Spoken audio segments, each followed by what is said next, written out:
Hi. நம்ம next பார்க்க போறது என்ன அப்படின்னா பப்ளிக் கம்பெனி. பப்ளிக் கம்பெனி அப்படிங்கிறதுனா பிரைவேட் கம்பெனி கிடையாது ஃபர்ஸ்ட். ஓகேங்களா? ஸோ அதுக்கப்புறம் அதுல மினிமம் பெய்டு ஷேர் கேபிட்டல் அப்படிங்கிறது இருக்கும். இப்போ கம்பெனி இருக்கு, அது வந்து ஒரு சப்சிடரி கம்பெனியாக கூட இருக்கலாம். ஓகேவா?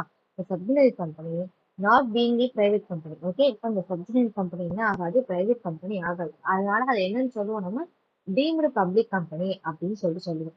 இப்போ எக்ஸாம்பிள் பாருங்க, ஏ பிரைவேட் லிமிடெட் அப்படிங்கிறது ஏபி லிமிடெடோட full subsidiary company, owned subsidiary. ஓகேவா? அந்த ஏபி லிமிடெட் அப்படிங்கிறது ஒரு பப்ளிக் கம்பெனி. அதை வந்து கம்பெனிஸ் ஆக்ட் 2013 கீழ இன்கார்பரேட் பண்ணியிருக்காங்க. So wanted to avail exemptions as provided to private companies. இப்போ ஏ லிமிடெட் என்ன, பிரைவேட் லிமிடெட் என்ன இது பண்றாங்க அப்படின்னா, அவங்க வந்து பிரைவேட் லிமிடெட் கம்பெனிஸ் கீழே கொண்டு வரணும்னு பாக்குறாங்க. இப்போ ஏ லிமிடெட் அப்படிங்கிறது ஏபி லிமிடெடோட சப்சிடரி கம்பெனி. அந்த ஏபி லிமிடெட்ங்கிறது என்ன, ஒரு பப்ளிக் கம்பெனி. ஸோ ஏ பிரைவேட் லிமிடெட் அப்படிங்கிறது நம்ம பிரைவேட் லிமிடெட் கம்பெனியை எடுத்துக்க முடியாது. ஆனா அது என்னவா இருக்கும் அப்படின்னா டீம்டு பப்ளிக் கம்பெனியா இருக்கும். சரிங்களா? ஸோ சப்சிடரி கம்பெனியா இருந்துச்சு அப்படின்னா அது எப்படியுமே பிரைவேட் கம்பெனி ஆகாது, டீம்டு பப்ளிக்காக தான் இருக்கும். Next register of companies. Register of companies அப்படிங்கிறது என்னன்னா, மீன்ஸ் இந்த register of companies maintain by the registrar on paper or in electronic mode. அதாவது பேப்பராவோ எலக்ட்ரானிக் மோட்லயோ அந்த கம்பெனிஸோட ரிஜிஸ்டர் எல்லாத்தையும் மெயின்டைன் பண்றாங்களே ரிஜிஸ்ட்ரார், அதுதான் சொல்றேன்.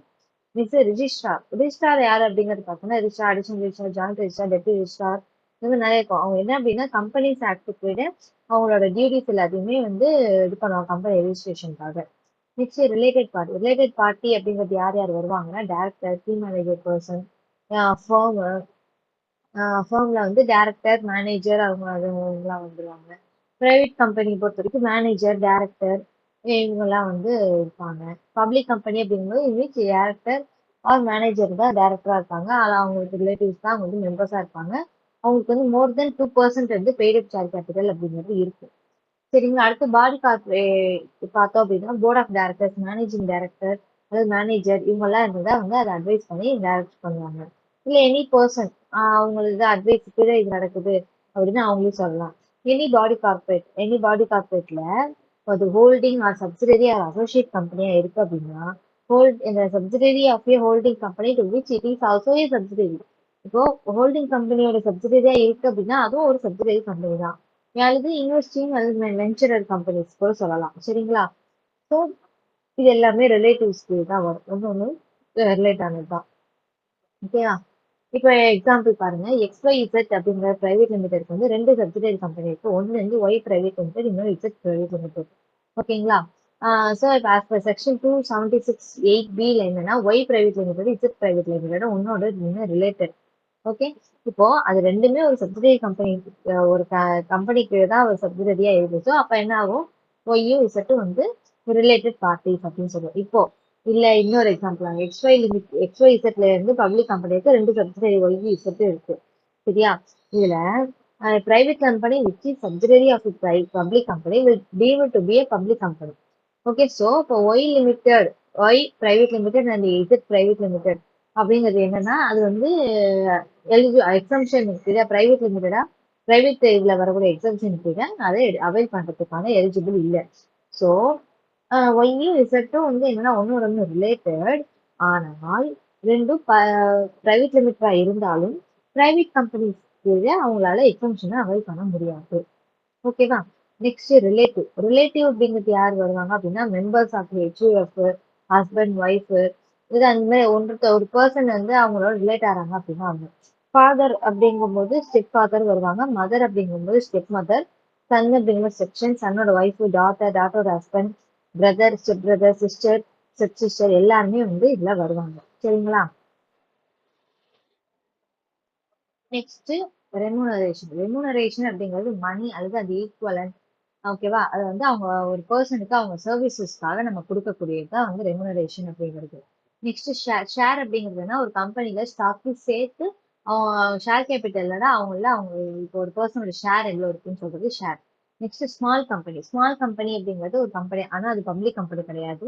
ஸோ அதோட பெய்டப் கேபிட்டல் அப்படிங்கிறது does not exceed 50 lakh rupees. Paid-up capital இது என்ன ஆகாது, 50 lakh rupees அதிகமாகாது. அதே மாதிரி பிரிஸ்கிரைப்டு கேபிட்டல் இருக்கு இல்லையா, அது வந்து 10 crore rupees விட கூட இருக்காது. சரிங்களா? ஸோ அதுதான் ஸ்மால் கம்பெனின்னு சொல்றோம். அதாவது paid up share capital does not exceed 50 lakh rupees and amount prescribed வந்து not more than 10 crore rupees. அப்புறம் வந்து டேர்ன் ஓவர் இருக்கு இல்லையா, இந்த டேர்ன் ஓவர் அதாவது பிஎன்எல் பிரகாரம் டேர்ன் ஓவர் இருக்கு இல்லையா, அது வந்து 2 crore rupees வந்து எக்ஸிட் ஆகிக்கக்கூடாது. ரெண்டு கோடியே கம்மியாக தான் இருக்கணும். அல்லது ப்ரிஸ்கிரைப்டோட 100 crore rupees. ஓகேவா? இதுதான் வந்து நம்ம ஸ்மால் கம்பெனின்னு சொல்லுவோம். அந்த ஸ்மால் கம்பெனில என்னன்னா அந்த holding company, subsidiary company, section 8 கீழே இருக்கக்கூடிய கம்பெனிஸ், அப்புறம் வந்து பாடி இன்கார்பரேட் கம்பெனிஸ், இது எல்லாமே வந்து அதுக்கு கீழே வரும். ஸோ இப்போ அதோட கேபிட்டல் அப்படிங்கிறது என்ன இருக்கும் அப்படின்னா 4 crores, டேர்ன் ஓவர்ங்கிறது 40 crores வரைக்கும் வரலாம். சரிங்களா? அதாவது கேபிட்டல் அப்படிங்கிறது 4 crores அதிகமாக கூடாது, டேர்ன் ஓவர்ங்கிறது 40 crores-ஓட அதிகமா இருக்கக்கூடாது. சரி, இப்போ ஒரு எக்ஸாம்பிள் பாருங்க. ஹெச் லிமிடெட் அப்படிங்கிறது holding company of S private limited.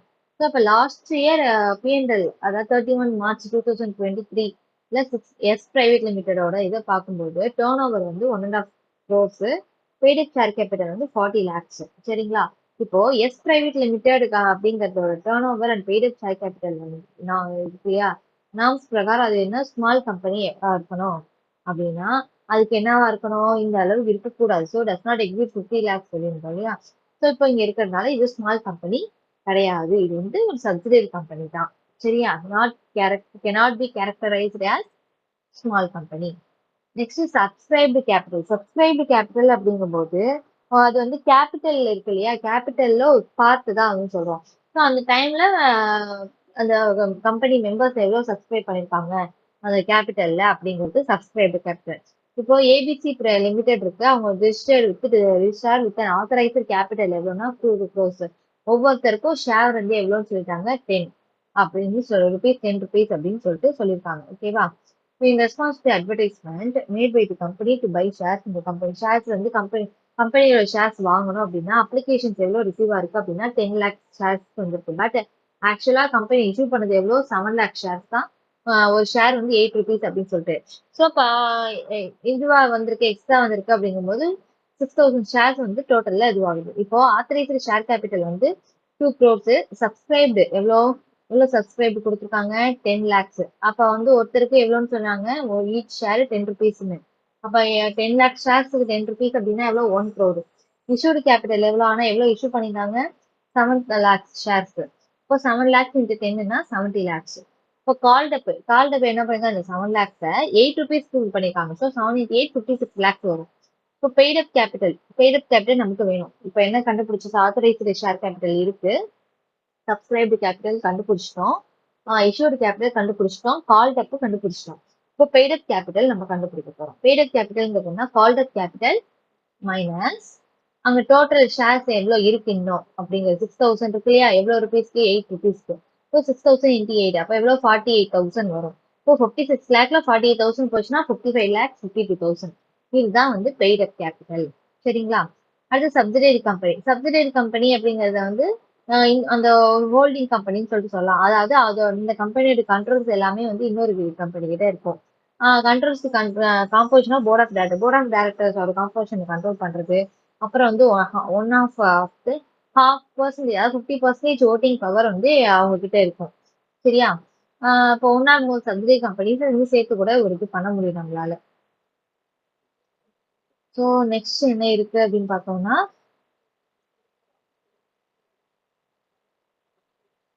Sweat equity shares. Sweat equity shares அப்படிங்கிறது equity shares as are issued by a company to its directors or employees at a discount or for consideration other than cash for providing that know-how or making available rights in the nature of intellectual property rights or value additions by whatever name called.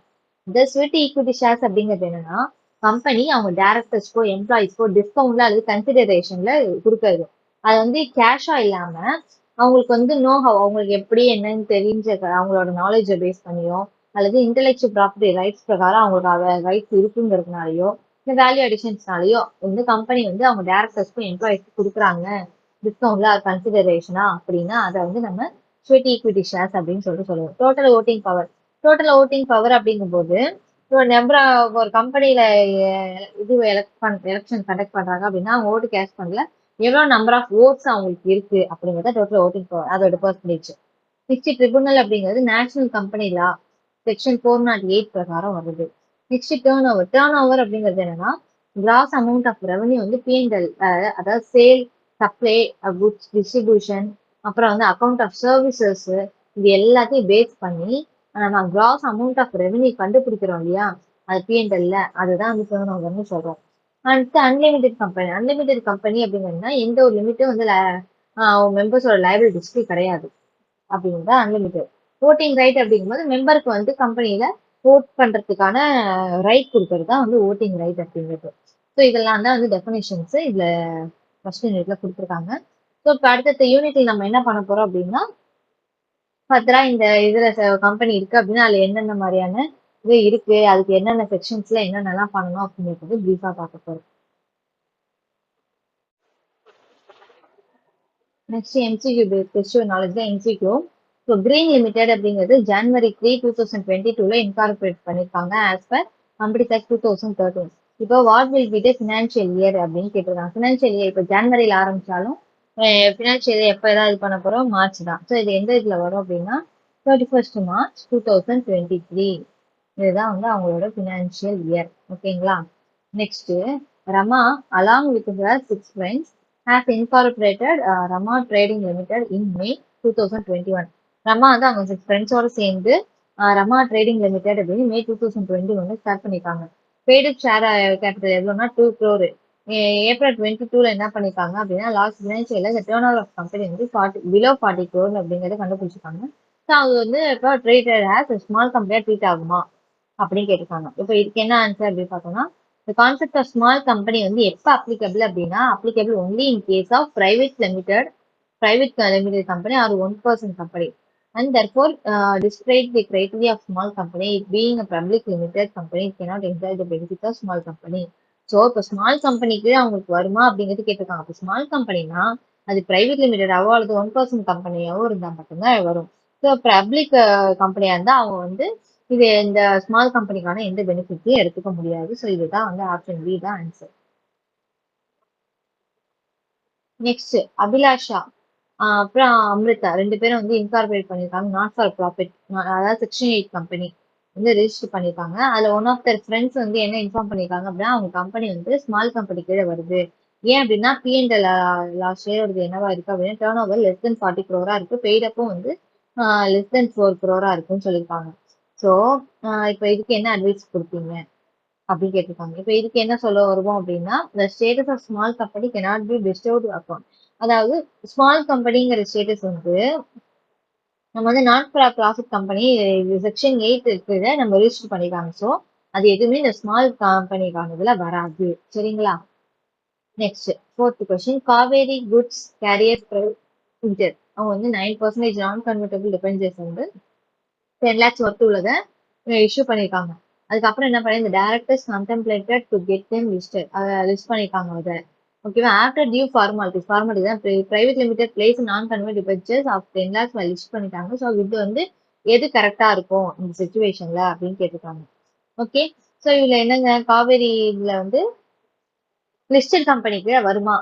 இப்போ அவங்க என்ன பண்ணிருக்காங்க, இது வந்து ஒரு private limited company. சரிங்களா. இது private லிமிடெடா இருந்து நான் கன்வெர்டபிள் டிபெஞ்சர்ஸ் மட்டும் லிஸ்ட் பண்ணிட்டாங்க. இப்போ லிஸ்ட் பண்ணியிருந்தா அது லிஸ்டட் கம்பெனிக்கு வருமா, வரவே வராது. ஓகேவா. So KGCPL shall not be considered as a listed company, option B.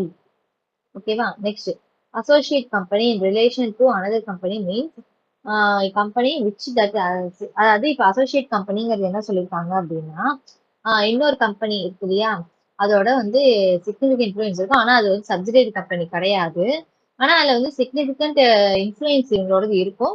So அதை வந்து நம்ம வந்து ஜாயிண்ட் வெஞ்சர் வந்து இதுல இன்க்ளூட் ஆகும்னு சொல்லியிருக்காங்க. இப்போ சிக்னிஃபிகண்ட் இன்ஃப்ளூயன்ஸ்னா என்ன, சிக்னிஃபிகண்ட் இன்ஃப்ளூயன்ஸ்ங்கிறது என்ன, நம்ம ஆல்ரெடி இதே பார்த்தோம். அவங்கள்ட்ட எவ்வளவு பர்சன்டேஜ் ஓட்டிங் பவர் இருந்தா அவங்களுக்கு சிக்னிஃபிகண்ட் இன்ஃப்ளூயன்ஸ் இருக்கிறதா அர்த்தம் 20%. So option C 20%. Next MNP private limited. ஓகேவா. ஸோ அவங்க வந்து என்ன இது பண்ணியிருக்காங்க அப்படின்னா கம்பெனிஸ் ஆக்ட் பிரகாரம் ரிஜிஸ்டர் பண்ணிருக்காங்க. Paid share capital 2 crore, turnover வந்து 60 crore. இப்போ அவங்க வந்து இப்போ என்ன கேட்டிருக்காங்க, ஸ்மால் கம்பெனினா என்ன அப்படின்னு இது பண்ணிட்டு இப்போ MNP private limited small company இது அவைல் ஆகுமா அப்போ வந்து டேர்ன் ஓவர் இதுவே வந்து 30 crore இருந்தா நீங்க என்ன எடுத்துப்பீங்க சொல்லுவீங்க? இப்போ நம்மளை பொறுத்த வரைக்கும் என்ன அப்படின்னு பார்த்தோம்னா ஜாயின்ட் இங்கேயே இருக்கு உங்களுக்கு அதே எடுத்து சொல்றேன். இப்போ ஸ்மால் கம்பெனி அப்படிங்கிறது என்ன சொல்லிட்டோம்? செக்ஷன் 2ல 85 பிரகாரம் வந்து இதுல ரெஜிஸ்டர் பண்ணிருப்பாங்க. இது வந்து அது பப்ளிக் கம்பெனி தவிர மற்றது வரும். So paid up share capital அப்படிங்கிறது என்ன 50 lakhs தாண்டக்கூடாது. அதே மாதிரி 10 crore rupees வந்து பிரிஸ்கிரைப்டு. அதே மாதிரி டேர்ன் ஓவர் அப்படிங்கிறது என்னன்னு சொல்லிட்டோம். லாஸ்ட் P&L பிரகாரம் 2 crore rupees தாண்டக்கூடாது. ஓகேவா? அதுல வந்து என்னெல்லாம் வரும்? Holding company, subsidiary company, section 8 கீழ் உள்ளது, பாடி கார்பரேட் இதெல்லாம் வந்து இதுல எடுத்துக்கலாம். சரிங்களா? இப்ப ஆனா ஸ்மால் கம்பெனி இப்ப இருக்கு அப்படின்னா அது பெய்டப் வந்து paid-up capital turn over 40 crores வந்து குறையக்கூடாது அப்படின்னு சொல்லியிருக்கோம். ஓகே, இதுதான் ஸ்மால் கம்பெனி வருது. இன்கேஸ் இப்போ M&B பிரைவேட் லிமிடெட் வந்து ரிஜிஸ்டர் பண்ணிருக்காங்க. பெய்டப் எவ்வளோ 2 crore, டேர்ன் ஓவர் 60 crore. இப்போ பெய்டப் வந்து என்னவா இருக்கக்கூடாது 4 crore கம்மியா இருக்கக்கூடாதுன்னு சொன்னோம். பட் அதனால இது இங்கே 2 crore தான் இருக்கும். ஃபர்ஸ்ட் கிரைட்டீரியா மேட்ச் ஆகல. நெக்ஸ்ட் என்ன turn over shall not exit 40 crores. இப்போ 40 crores தாண்டக்கூடாது. பட் இங்க எவ்வளவு இருக்கு 60 crore இருக்கு, அதையும் தாண்டிச்சு. ஸோ இது வந்து ஸ்மால் கம்பெனிங்கிறதுல வராது. இப்போ 30 crores இருந்துச்சு அப்படின்னா ஓகே 30 crores தான் டேர்ன் ஓவர் இருக்கு அப்படின்னா இதை எடுத்துக்கலாம். நமக்கு வந்து அந்த கண்டிஷன் ஒரு கண்டிஷன் சாட்டிஸ்ஃபை ஆகுது. ஸோ இப்போ வந்து நம்ம வந்து அது ஸ்மால் கம்பெனிக்கு எடுத்துக்க முடியும். சரிங்களா? நெக்ஸ்ட் இன்னொரு கொஸ்டின் இருக்கு. என்னன்னா ஃப்ளோரா ஃபவுனா லிமிடெட் வந்து பப்ளிக் கம்பெனியா ரெஜிஸ்டர் பண்ணிருக்காங்க. அதுல 230 மெம்பர்ஸ் இருப்பாங்க. 230 யார் யாருன்னா டேரக்டர்ஸ் அண்ட் ரிலேட்டிவ்ஸ் வந்து ஒரு 50 எம்ப்ளாயிஸ், 15 எக்ஸ் எம்ப்ளாயிஸ் வந்து ஒரு 10, 5 கப்பிள்ஸ் இருக்காங்க. ஹஸ்பண்ட் ஒய்ஃப் வந்து ஜாயிண்ட்ல இருக்காங்க ஷேர் ஹோல்டர்ஸ். அது ஒரு 10, அதர்ஸ் வந்து 145. ஓகேவா? இப்போ board of directors of the company அவங்க என்ன பண்றாங்கன்னா பிரைவேட் லிமிடெட் மாத்தணும்னு நினைக்கிறாங்க. அப்ப நம்பர் ஆஃப் மெம்பர்ஸ் எப்படி அதை ரிடக்ஷன் பண்ணலாம் அப்படின்னு நம்ம கிட்ட அட்வைஸ் கேட்குறாங்க. சரிங்களா? இப்போ இப்போ பிரைவேட் லிமிடெட் கம்பெனி பிரைவேட் கம்பெனியானா என்ன minimum paid up share capital இருக்கணும். மெம்பர்ஸ் என்னவா இருக்கணும் 200 தான். சரிங்களா? அப்ப 200 மெம்பர்ஸ் இருக்கணும். 2 ஆர் மோர் பர்சன்ஸ் வந்து 1 ஆர் மோர் ஷேர்ஸ் வந்து ஜாயிண்டா வச்சிருக்கலாம். அவங்களே வந்து சிங்கிள் மெம்பரா தான் ட்ரீட் பண்ணுவோம். ஓகே, இப்ப பாருங்க பர்சன்ஸ் அதே மாதிரி வேற எந்த கம்பெனிலையும் எம்ப்ளாயியா இருக்கக்கூடாது. இப்ப இதுல நம்ம பார்த்தோம் அப்படின்னா ஃப்ளோரா ஃபவுனால வந்து நம்ம பப்ளிக் லிமிடெட் கம்பெனி அதை பிரைவேட்டா மாத்த போறோம். இப்போ டேரக்டர்ஸ் அந்த ரிலேட்டிவ்ஸ் எவ்வளவு பேர் இருக்காங்க 50 இருக்காங்க இல்லையா? அந்த 50 அப்படியே வச்சுக்கிறோம். நெக்ஸ்ட் 5 கப்பிள்ஸ் இருக்காங்க இல்லையா? 5 கப்பிள்ஸ் என்ன இருக்குன்னு என்ன சொன்னோம்? இந்த ஜாயிண்டா ஒன் ஆர் மோர் ஷேர்ஸ் ஹோல்ட் பண்ணிருக்காங்க. அது சிங்கிள இதுவா வந்து ட்ரீட் பண்ணுவோம்னு. So 5 couples 5. அதர்ஸ் எவ்வளோ ஒரு 145. அதை வச்சுப்போம். எம்ப்ளாயிஸ் அவங்க வரமாட்டாங்க. சரிங்களா? ஏன்னா எம்ப்ளாயியா இருக்கக்கூடாதுன்னு சொல்லிட்டு சொன்னோம் இல்லையா? ஸோ எக்ஸ் எம்ப்ளாயிஸாவும் இருக்கக்கூடாது, எம்ப்ளாயிஸாவும் இருக்கக்கூடாது. அப்ப அது எல்லாத்தையும் டிடெக்ட் பண்ணிட்டோம். அப்ப 145, இங்க ஒரு 5, அங்க ஒரு 50, டோட்டல் 200. ஸோ இதுல வந்து நம்ம எந்த ஒரு ரிடக்ஷனும் பண்ணணும் அப்படின்ட்டு அவசியம் இல்லை. இந்த இதை அப்படியே நம்ம எடுத்துக்கலாம். இதை அப்படியே வந்து என்னவா மாத்திக்கலாம்? நம்ம பிரைவேட் கம்பெனியா மாத்திக்கலாம். ஓகேங்களா? இவ்வளவுதான் ஃபர்ஸ்ட் யூனிட். ஸோ நம்ம வந்து நெக்ஸ்ட் வீடியோல அடுத்த யூனிட் பத்தி பார்க்கலாம்.